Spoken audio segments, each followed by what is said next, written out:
عزيزي المشاهد، أهلا وسهلا بك في حلقة جديدة من برنامج صورة التقوى.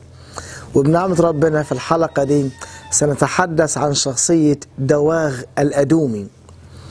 يمكن حضرتك أول مرة تسمع عنه لأنه شخصية مش معروفة إلى حد كبير، لكن تعال أقرأ لك بعض الآيات التي وردت عنه في سفر صموئيل الأول أصحاح 21.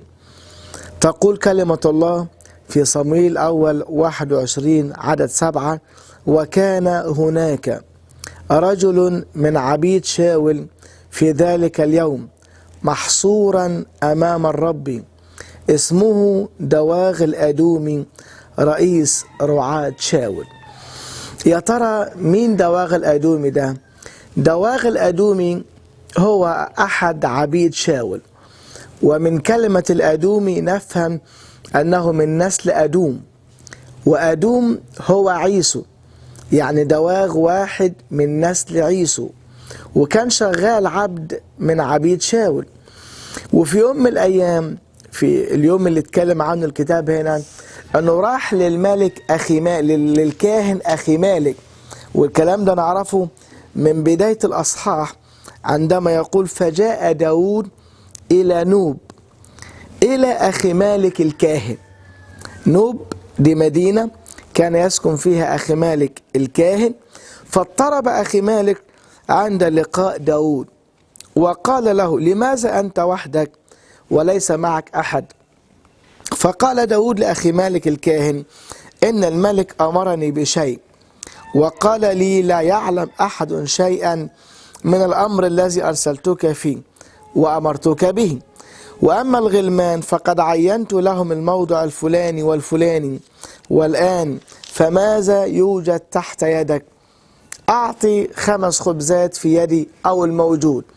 ده الطلب ده بيطلبه داود من الكاهن أخي مالك، عاوز 5 خبزات أو الموجود. فأجاب الكاهن داود وقال: لا يوجد خبز محلل تحت يدي، ولكن يوجد خبز مقدس، إذا كان الغلمان قد حفظوا أنفسهم، لا سيما من النساء. والمقصود بخبز المقدس هو الخبز الذي كان يوضع على مائدة خبز الوجوه في خيمة الاجتماع. وبعدها يقول: فأجاب داود الكاهن وقال لهم: إن النساء قد منعت عنا منذ أمس وما قبله عند خروجي، وأمتعة الغلمان مقدسة، وهو على نوع محلل، واليوم أيضا يتقدس بالأناء. فأعطاه الكاهن المقدس، يعني الكاهن أخي مالك أعطى الخبز المقدس لداود، لأنه لم يكن هناك خبز إلا خبز الوجوه المرفوع من أمام الرب، لكي يوضع خبز سخن في يوم أخذه.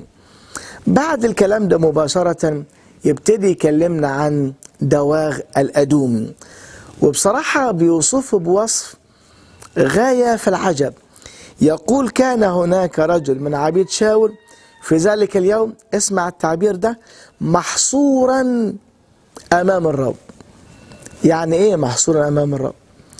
يعني معتكف، كان واخد خلوة واعتكاف عند جناب الكاهن أخي مالك، اسمه دواغ الأدومي رئيس رعاة شاول.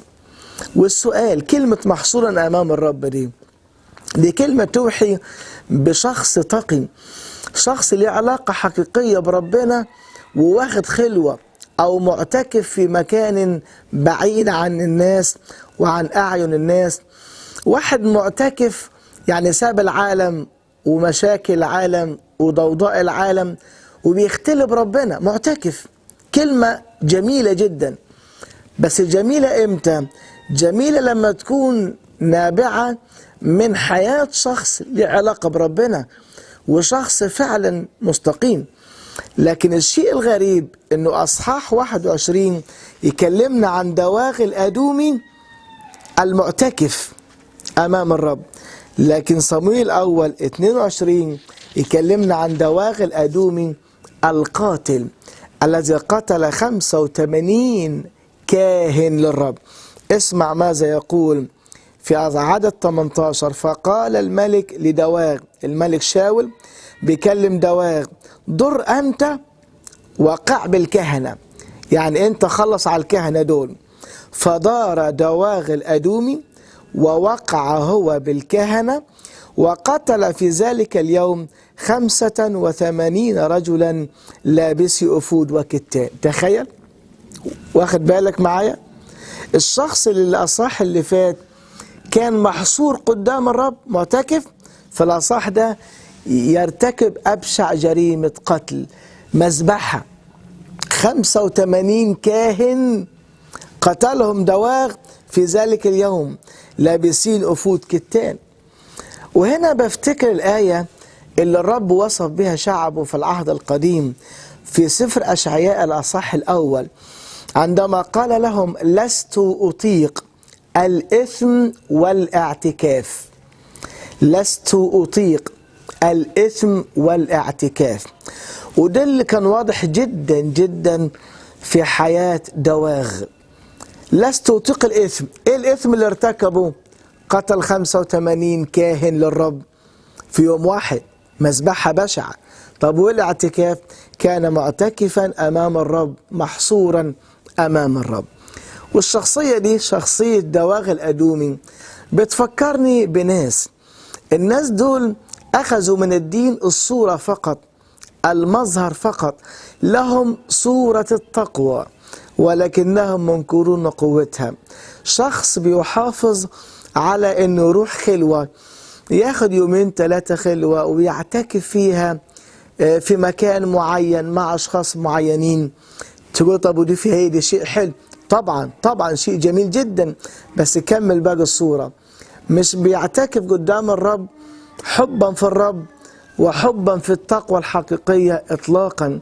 لكن اللي اعتكف قدام الرب ده ارتكب المجزرة اللي ارتكبها في قتل 85 كاهن للرب. يعني شخص ماسك العصاية من النص، شخص أثيم قاتل وفي نفس الوقت معتكف ومحصور أمام الرب. صورة لعدد كبير من الناس النهاردة، من جوه القلب مليان سواد، لكن من بره في صورة التقوى، من بره صورة الاعتكاف اللي بتكلمنا عن مسيحية حقيقية، لكن من جوه قتل، أبشع جريمة قتل في حق الكهنة قام بها دواغ الأدومي. ولا تنسى يا أخي المشاهد أن هذا الشخص دواغ الأدومي كان من نسل عيسو، وبشوف تشابه كبير بينه وبين جده الأكبر عيسو اللي اتكلمنا عنه في حلقة سابقة. عيسو كان بيحب البركة، ولما ضاعت منه بكى عليها، لكن في نفس الوقت احتقر البكورية. هو دواغ اللي من نسل عيسو طالع لجده عيسو، يعني حسب الظاهر بيعتكف قدام الرب، حسب الظاهر شخص يعني ليه علاقة بربنا ومحصور بينه وبين الرب، لكن في الحقيقة كان قاتلا. أما الاعتكاف ده كان ايه؟